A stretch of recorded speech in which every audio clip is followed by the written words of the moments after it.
Fear runs your life, and you do not even notice it. It hides behind hesitation, behind silence, behind every choice you avoid making. You stay in jobs you hate. You avoid conversations that matter. You shrink your dreams to match the size of your anxiety.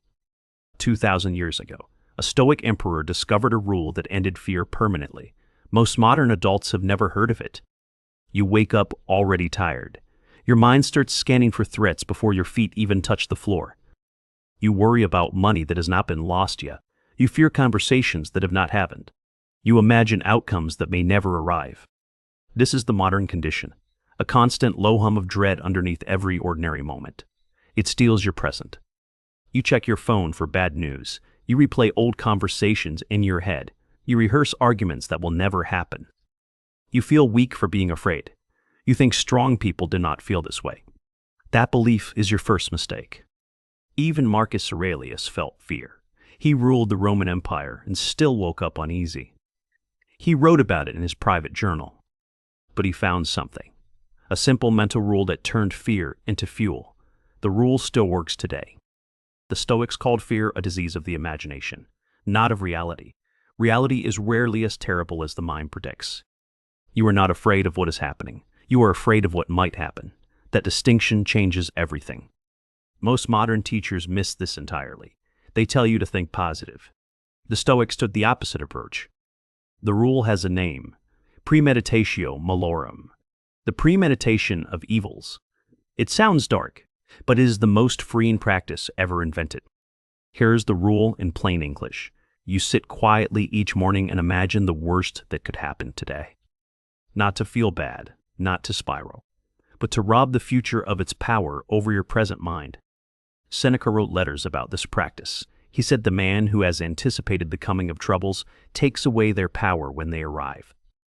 Imagine a soldier walking into battle for the first time. Terror grips him. Every shadow feels like death.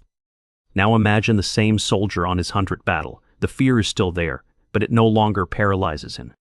Why? Because he has already faced it 1,000 times in his mind. The unknown has become familiar. This is what the Stoics understood. Fear feeds on the unknown.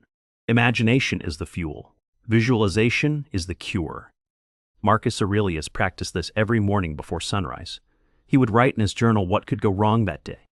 Insults from advisors, betrayal from allies, failure in battle, illness, death of loved ones, the collapse of his empire. He did not dwell on these things. He simply named them. He let them lose their grip by stepping into the light. Then he rose, dressed, and ruled an empire with steady hands. While ordinary men trembled, the emperor walked through fire untouched. Epictetus, who had been born a slave, taught this same practice. He had every reason to fear. He had nothing left to lose.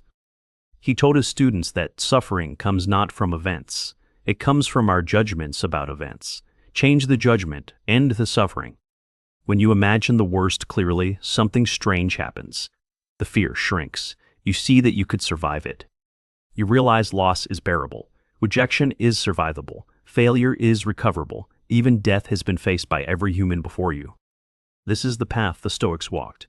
Not denial, not positivity. Direct confrontation with the worst your mind can produce. The transformation begins quietly. You stop flinching at small problems. Your nervous system stops firing at every shadow. You start sleeping better. The night no longer feels like an interrogation room. Your thoughts stop chasing you. You walk into meetings with steady eyes. You speak truth without trembling. You make decisions without endless second guessing. Your relationships change too. You stop performing. You stop managing other people's emotions to protect your fragile peace. You become harder to shake. Not cold, not detached, just rooted in something deeper than the day's weather.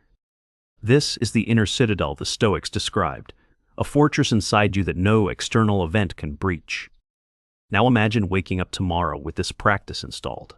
The first 10 minutes of your day change everything that follows. Here is the practice exactly. Tomorrow morning, before checking your phone, sit somewhere quiet for 5 minutes. Ask yourself one question. What is the worst that could happen today? Write the answers down on paper, not screen. Be specific. A confrontation with your boss, a difficult message from your partner, a bill you cannot pay, a diagnosis. Now ask the second question. If this happened, Could I survive it? Could I recover? Could I continue forward? The answer is almost always yes. Humans have survived plagues, wars, famines, and exile. You are made of the same material. This is the Stoic dichotomy of control at work. You separate what you can change from what you cannot. Then you focus only on what you can change, your response, your effort, your character, nothing else. Comment below which fear has been controlling your life lately. Naming it is the first act of taking its power. If this practice resonates, drop one word in the comments. Fortress. That is what we are building together here. Share this with anyone you know who is being eaten alive by anxiety. They deserve to find this rule too. Now return with me, because the deeper layer of this practice is where most people stop too early. Most people try this once and feel a wave of relief. Then they forget. The fear creeps back. They blame the method. But the Stoics did not practice this once. They practiced it daily for decades. The mind requires repetition to rewire. Resistance shows up around day 3 or 4. Your mind will tell you this is morbid, that you are inviting bad things. This is the hidden trap. Modern culture has taught you that thinking about hardship causes hardship. The opposite is true. Avoiding fear gives it power. Facing it daily strips it bare. The Stoics understood this 2,000 years before modern psychology. Apply this to your work life. Before a difficult meeting, imagine it going badly. Imagine the criticism. Imagine the rejection. Now walk into the room. Notice how steady you feel. The worst has already been faced. Nothing they say can break you. Apply this to your relationships. Imagine the conversation you have been avoiding going poorly. Imagine being misunderstood. Then have the conversation anyway. You will find your voice clearer, your heart steadier, your words more honest. Apply this to your anxiety. Imagine the future you fear most. Sit with it for 5 minutes, then return to this moment. You will find the present untouched. The future lives only in your mind. The Stoics knew this. Now you do too. Apply this to anger. Before reacting to insult or injury, imagine yourself a year from now looking back. Does this matter? Almost nothing matters as much as it feels in the moment. The Stoics called this the view from above. There is one more layer the old masters discovered, the deepest version of this practice. Few teachers mention it. You begin to see that fear and love share the same root. Both are responses to things you cannot fully control. When you stop fearing loss, you start loving more freely. When you accept impermanence, every moment becomes sacred. Memento mori. Remember you will die, not as a threat, as an invitation to live without holding back. The Stoics carried small reminders of death, not because they are morbid, because they wanted to be fully alive. When you accept the worst case, you become free. Free to act, free to love, free to take the risk you have postponed. This is the forgotten rule. Fear is not crushed by force. It is crushed by familiarity. You befriend it until it surrenders. You cannot eliminate fear. You can only render it powerless. The mind that has rehearsed loss cannot be ambushed by it. The unshakable life is not built on luck. It is built on preparation. Mental preparation that costs you nothing but time. You were never weak. You were just untrained. The Stoics were not born brave. They built their courage one morning at a time. So here's your challenge. For the next 7 days, practice Premeditatio Malorum every morning. 5 minutes. No exceptions.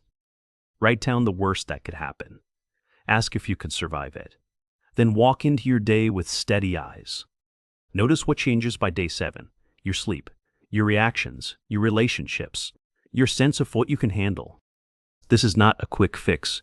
This is the building of a mind that fear cannot rule, a mind 2,000 years in the baking.